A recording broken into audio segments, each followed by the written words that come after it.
It is beyond frustrating to think that a majority of us that took on the identity of alcoholic never chose that for ourselves. Can you remember, when was it? When was it? Yeah, either for yourself or for someone else. When someone was like, you know what? Alcoholic, that's what I am.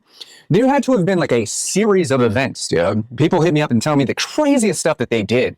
And then because of that crazy blackout or because of that DUI or whatever it was, if someone's like, dude, you're an alcoholic.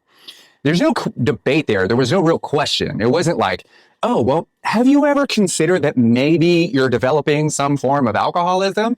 No, they just go like, you're an alcoholic. That's what alcoholics do. And so guess what happens? We assume the identity against our own will on purpose. We would never sit here and go, alcoholic, that's what I am. That's who I want to be. That's of everything that's ever happened to me. Alcoholic is what I've concluded. That's crazy, because no one would consciously, on purpose, willingly do that to themselves. They would sit here and go like, well, I could be a parent, right? I could be a doctor. I could be an EMT. I could be a judge. No, alcoholic is what I landed on. How did that get implanted? How did that come to fruition?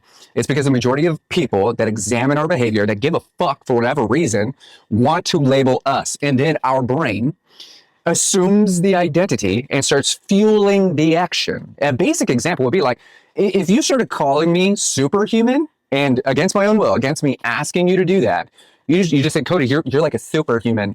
My brain is going to first off deny that to some degree and go like, I might be strong, but I'm not superhuman. But if you kept telling me that every single day, guess what my brain's going to do? It's going to start finding reasons why that's true. It's going to start assuming that identity. So here's where I'm going with all of this.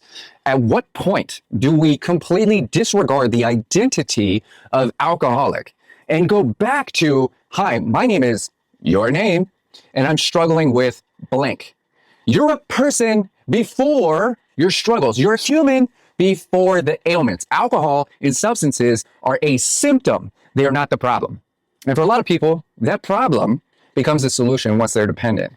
So if you've been struggling with not just identity, but getting out of the framework of alcoholic, you're not alone, dude.